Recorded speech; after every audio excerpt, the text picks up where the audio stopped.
자, 그럼 왜 창세기 9장에서는 하나님은 피째 먹지 말라고 갑자기 주목하셨느냐? 하나님이 목적하시는 바가 무엇이냐?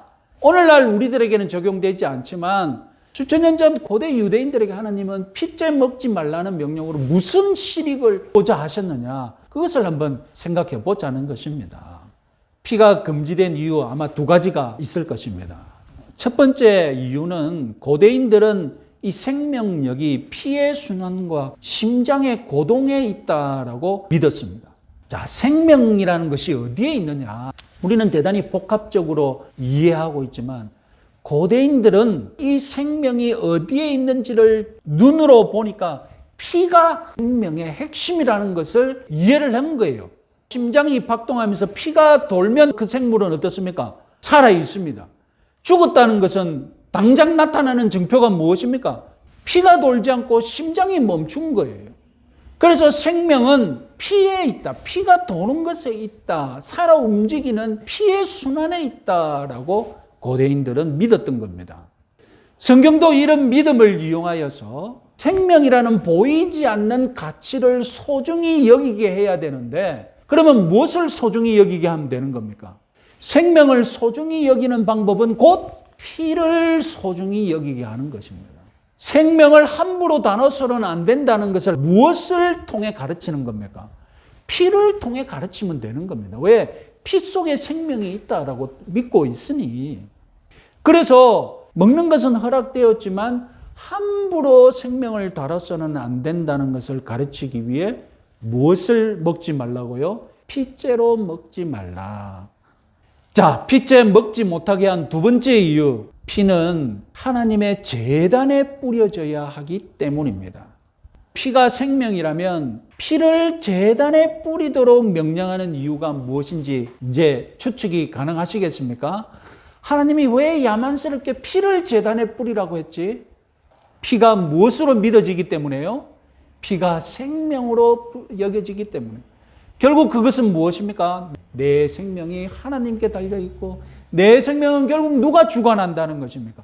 하나님이 주관하시고 결국 나는 내 생명을 누구에게 바쳐야 한다는 것입니까? 하나님께 바쳐야 한다는 사실을 피를 제단에 뿌림으로써 가르쳤던 것입니다. 자, 지금 창세기 9장에서 육식을 허락하는 것은 오해의 소지가 있습니다.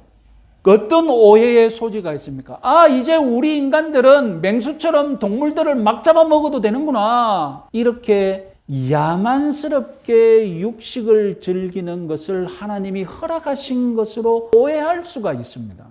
그래서 하나님은 오해하지 말라고 고기를 허락한 것이지 야만스러운 식단을 허락한 것은 아니다라고 가르치기 위해 조건을 다셨는데 피째로 먹지 마라. 피를 다 빼고 먹으라.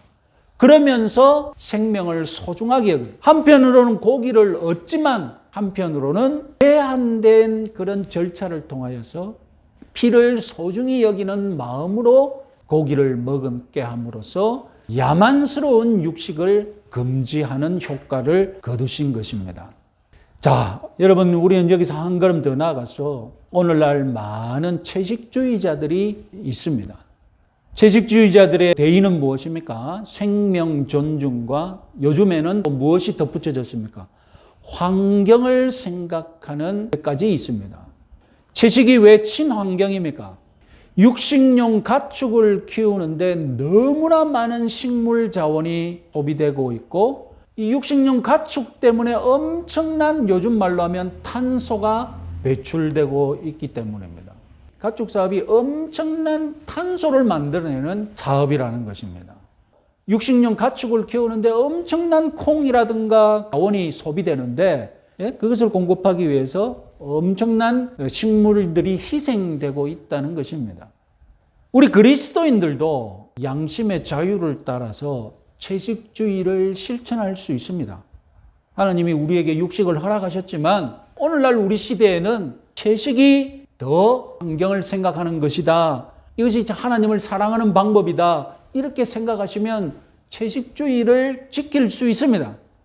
그러나 채식주의가 율법이 되어서는 안 됩니다. 채식주의는 양심의 자유에 따라 자기가 선택하는 라이프 스타일이지 채식주의가 절대 선이 되어서 모든 그리스도인들이 채식주의자가 되어야 한다고 율법으로 가르쳐서는 안 됩니다. 제가 한번 말씀드렸죠. 안식교에서는 채식주의를 율법으로 가르치는데 채식주의를 가르쳤던 여선지자 앨런 화이트도 육식의 유혹을 끊지 못하고 고기를 먹었다고 하지 않습니까? 자, 다만 육식용으로 길러지는 가축이 그나마 좋은 환경에서 키워져야 한다는 그런 운동이 있지 않습니까? 오늘날 닭을 빨리 키우기 위해 엄청나게 그 가혹적인 환경에서 닭이 자라지 않습니까? 그 다큐멘터리 같은 거 한번 보십시오. 닭가슴살이 풍부한 닭이 어떻게 키워지는지, 얼마나 여러분 그 말도 못할 환경에서 닭이 키워지고 있다는 거 충격을 여러분 받을 정도입니다. 그래서 우리는 이 육식용 가축들이 그나마 좋은 쾌적한 환경에서 자라야 한다. 이런 운동에 대해 우리는 적극적으로 관심을 가지고 찬성해야 합니다. 그리고 핏째로 먹지 말라는 본뜻이 야만적인 육식을 금지시킨 것 아닙니까? 그래서 우리는 야만적인 육식 이 문화 자체를 금지하는데 또한 찬성해야 합니다. 그래서 오늘날 도축 현장, 도축 시스템을 보면 동물을 어떻게 죽입니까? 단 한 번에 빨리 고통 없이 죽이는 데 초점이 맞춰져 있지 않습니까? 주사 한 방에 소가 죽을 수 있도록, 빨리 죽을 수 있도록 그런 식으로 지금 도축이 되고 있습니다. 옛날에 어른들이 개고기를 먹을 때 어떻게 했습니까? 고기가 맛있어진다, 고기가 부드러워진다, 개를 살아있는 개를 매달고 때려 죽였지 않습니까? 이렇게 야만적인 도축 시스템은 철저하게 우리가 반대를 해야 한다는 것이다. 자, 이상으로 인간과 이 동물 간의 관계 변화에 대해서 말씀드렸는데, 이제 인간과 인간 간의 관계에 대한 사형에 관한 문제가 또 하나님이 주목하십니다. 5절, 6절 말씀 한번 읽어보겠습니다. 내가 반드시 너희 피, 곧 너희 생명의 피를 찾으리니 짐승이면 그 짐승에게서, 사람이나 사람의 형제면 그에게서 그의 생명을 찾으리라. 다른 사람의 피를 흘리면 그 사람의 피도 흘릴 것이니 이는 하나님이 자기 형상대로 사람을 지으셨음이니라. 이것은 분명히 문자적으로 타인의 생명을 빼앗은 자에게서 역시 생명을 찾겠다라는, 그래서 사형제도를 시행하겠다는 뜻이 분명합니다. 왜 갑자기 여기서 사형제도가 등장했습니까? 왜 하나님은 지금 사형제도를 말씀하십니까? 하나님이 사형제도를 통해 얻고자 하는 목적이 무엇입니까? 자, 표를 한번 보시면 창세기 4장에 가인이 동생을 살인했습니다. 최초의 살인 범죄가 정해졌습니다. 그리고 이어지는 본문을 보면 가인의 후손 라멕은 자기가 살인했음을 노래로 지어서 부릅니다. 살인을 찬양하는 노래를 불러 유행시켰습니다. 그리고 창세기 6장에 이르면 용사의 시대가 나오는데, 용사는 곧 군인들 아닙니까? 그리고 하나님이 노아 홍수를 일으킨 이유가 무엇이었습니까? 포악함이 땅에 충만했기 때문에 내가 심판해야 된다고 했습니까? 결국 창세기 6장에서 살인이 유행하는 시대가 온 것입니다. 그래서 저는 창세기 6장 홍수 전의 시대를 사무라이 시대와 비유했지 않습니까? 용사의 시대, 살인이 유행하는 시대, 이런 흐름 속에서 하나님이 사형제도를 세우셨습니다. 이런 시대 흐름 속에서 살인의 가해자는 누굽니까? 기득권층이고 권력이 있고 힘이 있는 사람들이죠. 그럼 살인의 피해자는 누굽니까? 민중들이고 힘없는 사람들이고, 그런 사람들이 지금 살인을 당하는 것이죠. 살인을 저질러도 처벌받지 않았을 것입니다. 이런 상황에서 사형제도가 하나님이 세우셨던 것입니까? 그럼 누구를 위한 제도입니까?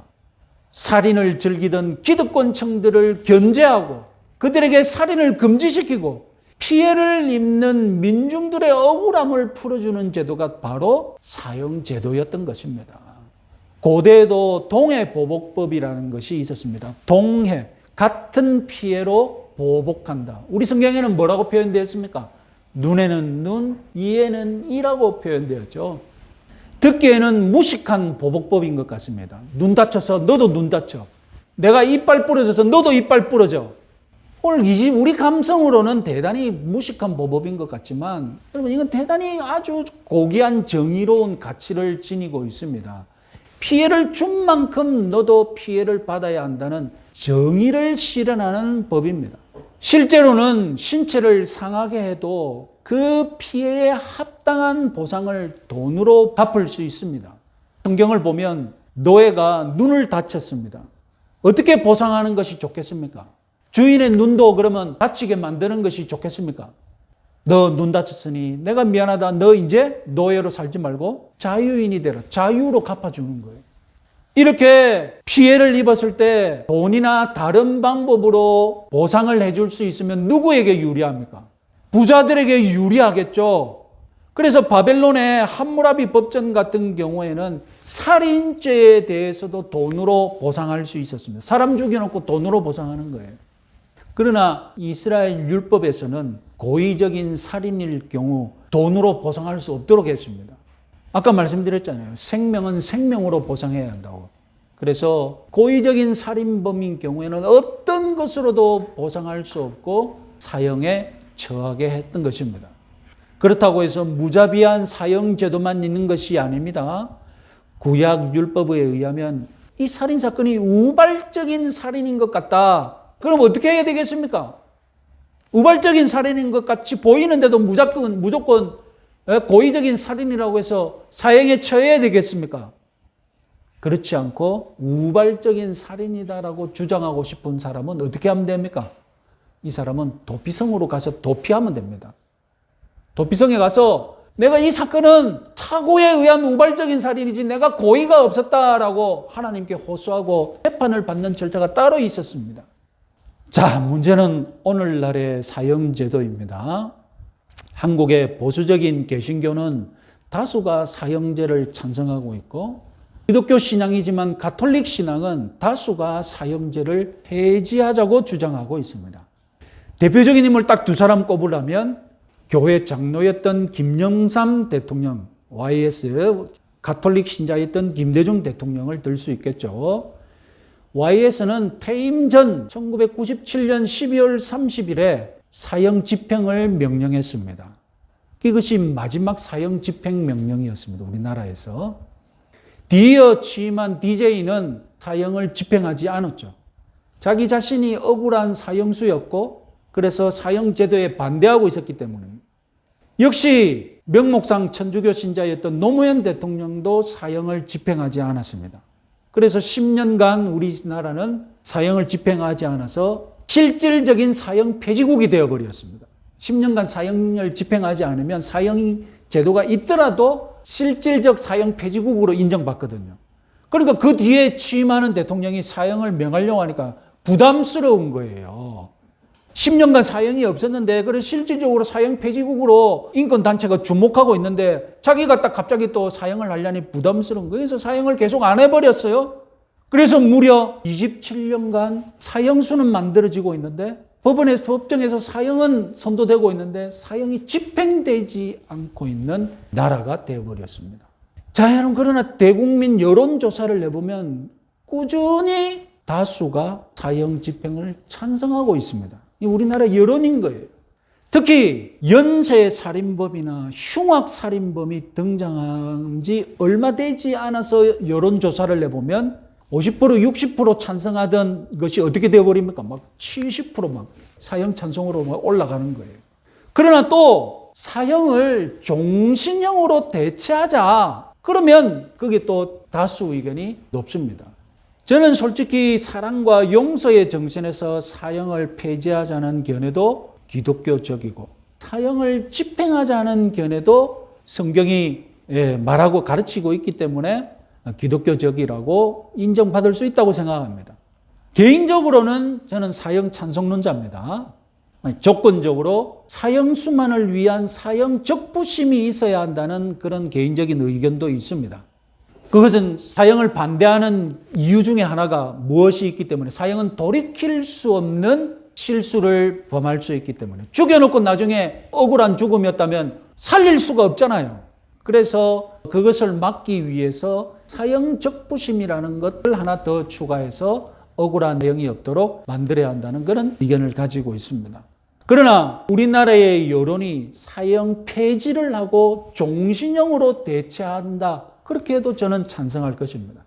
어쨌든 애초에 하나님께서 창세기 9장에서 사형 제도를 시행하신 목적을 이 시간 우리는 분명히 기억하자는 것입니다. 왜 창세기 9장에서 하나님이 사형 제도를 들고 나오셨습니까? 그 당시 시대 분위기가 어떻게 했기 때문에 살인을 가볍게 여기는 분위기가 있었기 때문에, 그 때문에 노아 홍수 심판이 있었지 않습니까? 그리고 살인의 피해자들을 위해 그 당시 정의를 실현하는 방법은 사형 제도가 좋은 방법이었기 때문이라는 것을 기억하시기 바랍니다. 자, 오늘 강의를 정리해 보겠습니다. 홍수 이후의 세상은 변함없이 타락한 세상이며 곧 포악함으로 충만해질 세상입니다. 하나님은 세상이 이렇게 타락했음을 보여주시기 위해 사람과 동물 사이의 관계를 공포의 관계로 만드셨습니다. 그리고 육식을 공식화하셨습니다. 그러나 육식이 야만스러워지지 않도록 또한 어떻게 하셨습니까? 고기는 먹되 피째로 먹지 말라고 조건을 달아놓으셨습니다. 육식은 하되 생명을 너무 가벼이 여기는 야만스러운 육식을 하지 않도록 조치하셨습니다. 그리고 사람 사이에서도 생명이 가볍게 여기지 않도록 사형 제도를 시행하셨습니다. 결론적으로 하나님은 타락 이후에도 홍수 후에도 여전히 하나님의 형상인 인간을 사랑하십니다. 하나님의 관심은 우리 몸의 건강이며 우리 몸의 생명이며 우리 몸의 먹거리를 하나님은 염려하셨습니다. 그래서 하나님의 백성들의 먹거리와 생명을 보호하시는 일에 관심을 가지시고 법을 제정하셨던 것입니다. 하나님은 우리 몸의 하나님이기도 하지만 우리 영혼의 하나님이심을 또한 믿으시기 바랍니다. 그래서 하나님은 신약시대에 우리에게 우리 영혼을 구원하시기 위해 생명의 먹거리로 생명의 떡으로 예수님을 보내셨던 것입니다. 하나님은 우리의 영혼의 생명과 우리 몸의 생명 모두를 사랑하시고 관심을 가지신 분이심을 믿으시기 바랍니다.